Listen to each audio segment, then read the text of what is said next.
Swadika, thank you for joining us for the midday edition of NBT World Brief. You're with me, Sandra Han Utsaha.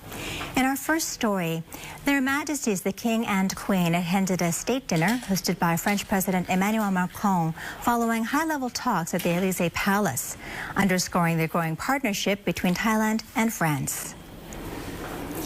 Their Majesties King Mahawachiralongkorn and Queen Suthida, accompanied by Her Royal Highness Princess Siriwanwari Narirat Rajakanya, visited the Élysée Palace in Paris, where His Majesty met with President Emmanuel Macron to discuss closer cooperation between Thailand and France ahead of the state dinner. The Élysée Palace, the official residence of the French president since 1848, serves as the venue for major state ceremonies and the reception of visiting heads of state. The state dinner brought together senior French officials and prominent figures from business and culture, including fashion designer Christian Louboutin and business leaders Xavier Niel and Bernard Arnault.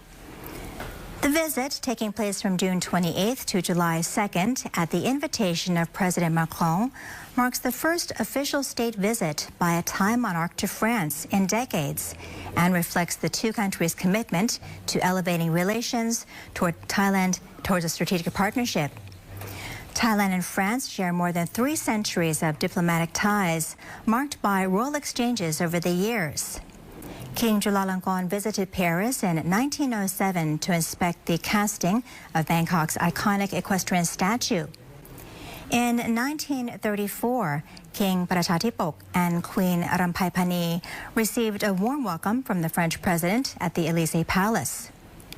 In 1960, King Bhumibol Adulyadej and Queen Sirikit made a state visit, during which Queen Sirikit collaborated with French couturier Pierre Balmain to showcase Thai textiles and craftsmanship on the world stage.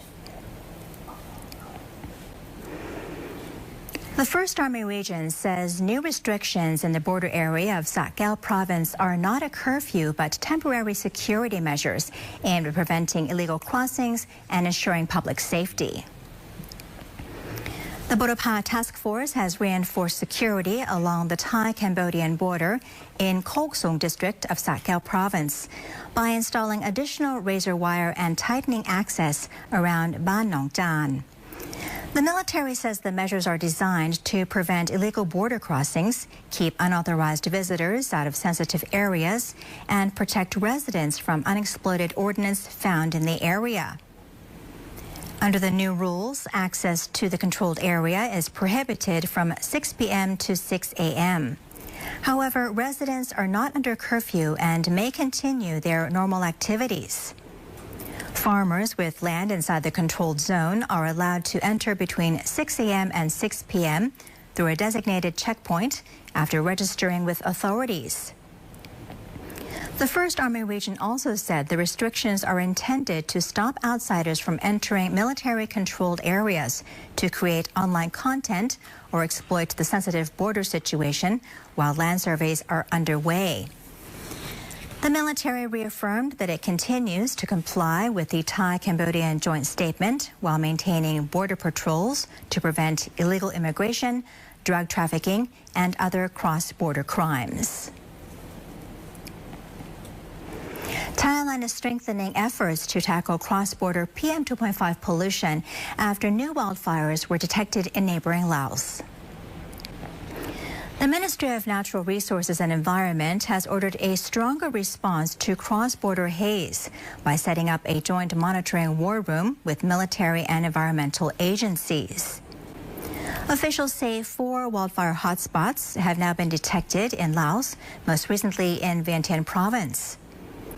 Thai and Lao authorities are sharing information and coordinating wildfire prevention and open burning management to reduce cross-border air pollution.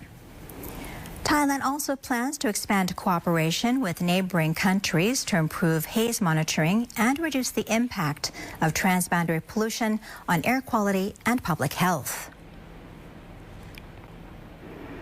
In other news, Thailand is moving to expand its list of protected geographical indication or GI products, with white sea bass from Chachoengsao emerging as the country's latest candidate.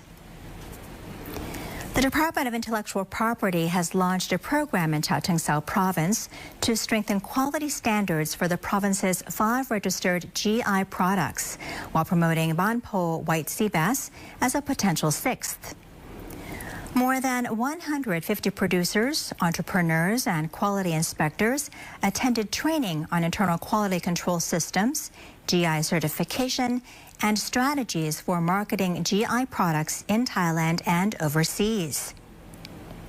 Officials also visited Khao Pong Farm in Banpo District, where white sea bass is raised in brackish water. Known for its firm texture, sweet flavor, and lack of a fishy smell, the fish is sold domestically and exported, particularly to Singapore, generating an estimated 30 to 37 million baht annually. The department says Thailand now has 260 registered GI products with a combined economic value of more than 116 billion baht. More than 18,000 producers have been authorized to use the Thai GI certification mark. The agency is also seeking public feedback on new regulations that would allow processed products made with at least 55% GI certified ingredients to display the Thai GI logo. The consultation runs through July 23rd, with the new rules expected to take effect in October.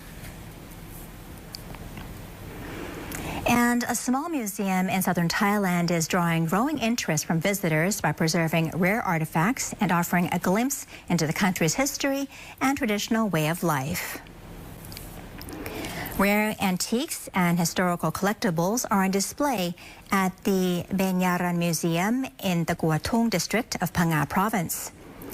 The museum features a wide range of exhibits, including antique porcelain, traditional farming tools, vintage banknotes, and everyday household items that reflect the lives of past generations. Visitors can also explore displays dedicated to the Second World War, as well as recreated scenes of old Thailand, including a traditional coffee shop and a vintage cinema. The museum founder, Ronachai Jindapon, hopes the museum will help preserve Thailand's historical heritage and local wisdom, pass that knowledge on to younger generations, and promote cultural tourism in Phang Nga. Now attracting both Thai and international visitors, the museum serves not only as a home for valuable artifacts, but also as a living classroom where people can learn about Thailand's history and local culture. อีกประมาณ 4-50 ปีข้างหน้าหรือ100 ปีข้างหน้าสิ่งของวันนี้จะเด็กรุ่นหลังจะไม่เห็นแล้วใช่ไหมเราเก็บเพื่อให้เผยแพร่ให้ต่างชาติได้รู้ว่าพิพิธภัณฑ์เรามีของเก่าไม่ใช่ของครบต่างชาติเองเขาจะคิดว่าการดูของพิพิธภัณฑ์เขาจะได้รู้พื้นคำพืชหรือพื้นเพของแต่ละหมู่บ้านหรือแต่ละจังหวัดเลยผมตั้งใจที่จะต้องสะสมแล้วให้สร้างให้ได้ในพิพิธภัณฑ์นี้ผมเอาหลักใหญ่ๆมีโรงภาพยนตร์เกี่ยวกับแบงค์รถในหลวงร.9แล้วฟอสซิลเหล็กไหลแล้วอาคารสแกนเหมืองแร่อุปกรณ์เหมืองแร่หมดแล้วเหมืองแร่มีทุกอย่างที่ว่าภูเก็ตพังงาได้ทำขึ้นมาเราจะมีโมเดลทุกเหมืองแร่เลย And that concludes the midday edition of NBT World Brief. Stay updated with the latest developments right here on NBT and NBT World. And for more stories, simply scan the QR code on your screen to access our full coverage across all media platforms. Until next time, I'm Sandra Han Utsaha. Sawadee ka.